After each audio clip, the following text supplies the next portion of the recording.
संवर सकती है तकदीर एक पत्थर की भी, शर्त यह है कि उसे सलीके से तराशा जाए। यूपी डायरी के आज के पन्ने पर जिस शहर का नाम दर्ज है वो शहर है आगरा।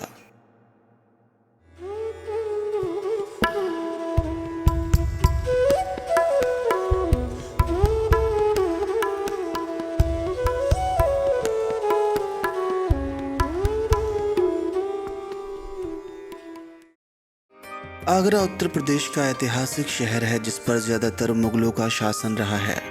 इसलिए यहाँ पर मुगलों द्वारा बनवाई गई कई इमारतें हैं। इसका जिक्र महाभारत में अग्रवेना के रूप में भी किया गया है। वर्तमान आगरा की खोज 16वीं शताब्दी में सिकंदर लोदी ने की थी, जिसके बाद इस पर बाबर की हुकूमत थी। जब आगरा पर अकबर की हुकूमत थी तब मुगल बादशाह अकबर ने फतेहपुर सीकरी का निर्माण करवाया, जो कि 15 वर्षों तक उसकी राजधानी रही थी। आगरा शहर के लिए यह एक सुनहरा दौर था। इसे अकबराबाद के नाम से भी जाना जाता था। इसके बाद जहांगीर और फिर शाहजहां का शासन रहा।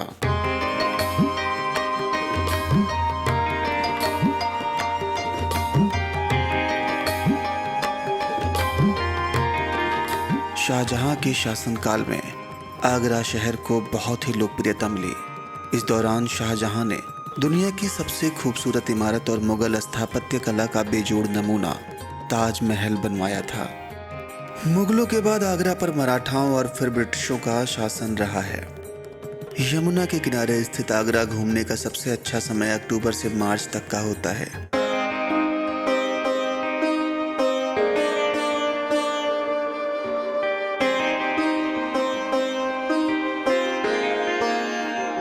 यहाँ के दर्शनीय स्थलों की बात करें तो आगरा का नाम सुनते ही सबसे पहले दिमाग में जो तस्वीर बनकर आती है वो है ताजमहल की। रविंद्रनाथ टैगोर के अनुसार ताजमहल एक ऐसी इमारत है जिसे शाहजहां ने अपनी पत्नी मुमताज महल की मृत्यु के शोक के रूप में बनवाया था। 1632 ईस्वी में इस इमारत का निर्माण शुरू हुआ था और ये 1648 ईस्वी में बनकर तैयार हुई थी। माना जाता है कि इस इमारत को बनाने में रोज 20,000 मजदूर काम करते थे और इसे बनने में 17 साल का समय लगा। सफेद संगमरमर से बने ताजमहल को यूनेस्को द्वारा विश्व धरोहर की सूची में शामिल किया गया है। ताजमहल को प्रेम का प्रतीक कहा जाता है। दुनिया भर से पर्यटक इसे देखने के लिए आगरा आते हैं।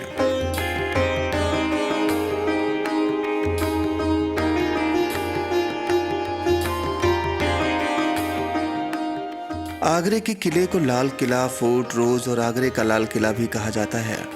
इसे 1654 में अकबर ने बनवाया था। यह एक सैन्य चौकी थी, लेकिन यहाँ पर शाही लोग भी रहा करते थे। ये किला पूरी तरह से लाल बलुआ पत्थर से बनाया गया है और यह 1573 ईस्वी में बनकर तैयार हुआ था। इस किले में कुछ खूबसूरत स्थापत्य कला के आकर्षण मौजूद हैं, जैसे शीशे की बनी दीवार, शीश महल, शाही बगीचा, अंगूरी बाग, राज दरबार, महिलाओं के लिए बनी नगीना मस्जिद आदि।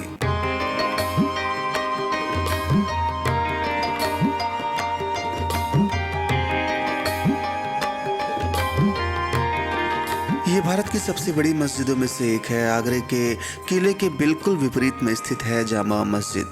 इसे 1648 में शाहजहां द्वारा अपनी बेटी जहांनारा बेगम के लिए बनवाया गया था। औरंगजेब के द्वारा शाहजहां को कैद करने के दौरान ही जहांनारा ने उसकी देखभाल की थी। ये मस्जिद लाल बलुआ पत्थर से बनी है और इसे सफ़ेद संगमरमर से सजाया गया है। शहर के मध्य में स्थित जामा मस्जिद के आसपास बाजार भी लगता है।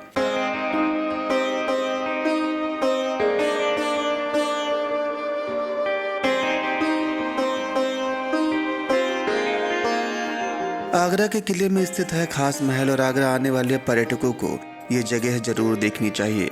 इसे शाहजहां ने अपनी बेटियों जहां आरा और रोशन आरा के लिए बनवाया था। सफ़ेद संगमरमर से बने इस खूबसूरत महल के एक ओर अंगूरी बाग तो दूसरी ओर बहती हुई नदी है। महल की छत पर बड़े पैमाने में भित्ति चित्र और नक्काशी की गई है। महल को पेंट करने के लिए सोने और नीले रंग के शाही रंगों का उपयोग किया गया है।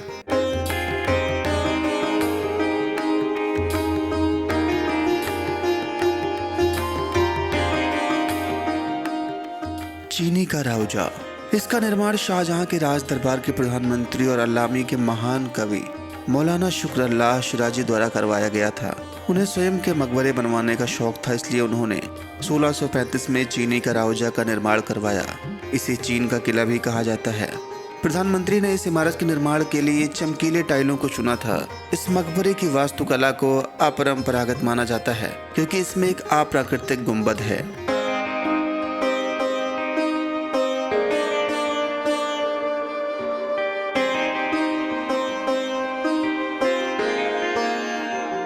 पंचमहल फतेहपुर सीकरी के पश्चिमी छोर पर स्थित 5 मंजिला इमारत है पंचमहल। इस महल को अकबर की रानियों के लिए बनवाया गया था। यहाँ से वो ठंडी हवा का मजा लेती थी। ये पूरी इमारत हवादार है और गर्मी के मौसम में आगरा के इस महल का मजा ही कुछ और है। कहा जाता है कि इस महल के आंगन में अकबर लड़कियों का नृत्य देखते हुए चेकर बोर्ड खेलते थे।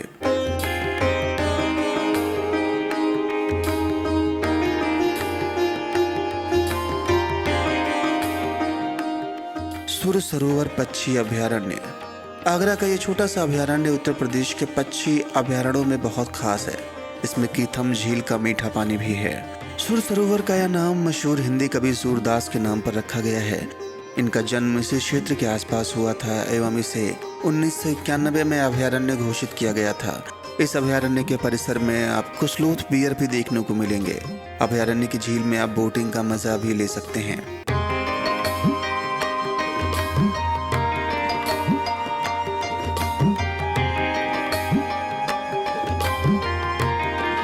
जहांगीर महल आगरा के किले का विशाल हिस्सा है। जहांगीर पैलेस अकबर ने इस महल को अपने बेटे जहांगीर के लिए बनवाया था। जहांगीर की पत्नी नूर जहां इस महल में रहा करती थी। यह महल मुगल स्थापत्य कला का खूबसूरत उदाहरण है। लाल रंग के बलुआ पत्थरों से बने इस जहांगीर महल पर हिंदू और इस्लामिक शैली में चित्र बनाए गए हैं। जहांगीर के बेटे शाहजहां ने इस किले के अधिकांश भाग को बर्बाद कर दिया था। इस महल के सभी हिस्सों में हौजी जहांगीरी सबसे बेहतर स्थिति में है। इसे पानी एकत्रित करने के लिए एक ही पत्थर से बनाया गया है।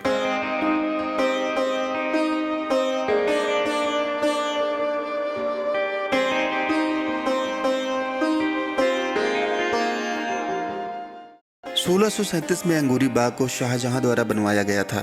अंगूरी बाग का मतलब है अंगूरों का बाग। यह बाग खास महल और लाल बलुआ पत्थर की दीवारों से घिरा हुआ है। अंगूरी बाग में मुख्य रूप से रानियां रहा करती थीं। यह बगीचा साल भर में रसदार और रसीले अंगूरों और फूलों की फसल के लिए प्रसिद्ध था। इस बाग के साथ ही शाही महिलाओं के लिए हमाम यानी नहाने का स्थान बनाया गया था। जहांगीर महल के पास स्थित कई टैंकों से इस बाग में पानी की आपूर्ति की जाती थी।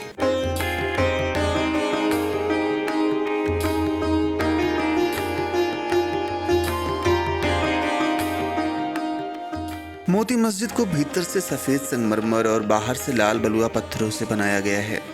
इस मस्जिद के बाहर सूर्य घड़े स्थित है। मस्जिद के पूर्वोत्तर की ओर विशाल और मुख्य प्रवेश द्वार बने हैं। मुख्य प्रार्थना कक्ष के एक और महिलाओं के लिए अलग से प्रार्थना कक्ष बनाया गया है। मुख्य प्रार्थना कक्ष में 3 घुमावदार गुंबदों का मुकुट है।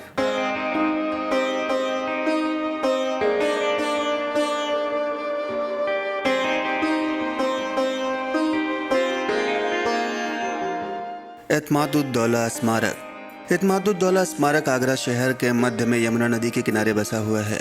इस स्मारक पर आगरा के अन्य स्मारक, रेलवे स्टेशन या बस स्थानक से स्थानीय वाहनों जैसे रिक्शा, टेम्पो, बस आदि से आसानी से पहुंचा जा सकता है। इसे नूरजहां ने अपनी मां की याद में बनवाया था। इसे बेबी महल भी कहा जाता है। एतमादुद्दौला मकबरा देखने के लायक है। अगर आप ताजमहल देखने जाएं तो इसे भी देखना न भूलें।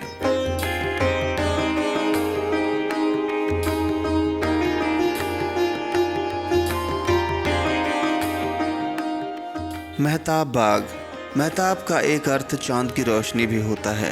यह एक गार्डन है और यहाँ से सीधा ताजमहल दिखाई देता है। ये जगह भी काफी घूमने और देखने लायक है।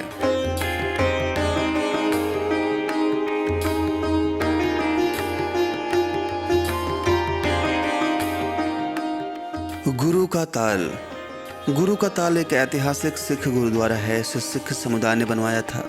यह किला सुंदर कलाकृतियों से बना हुआ गुरुद्वारा है।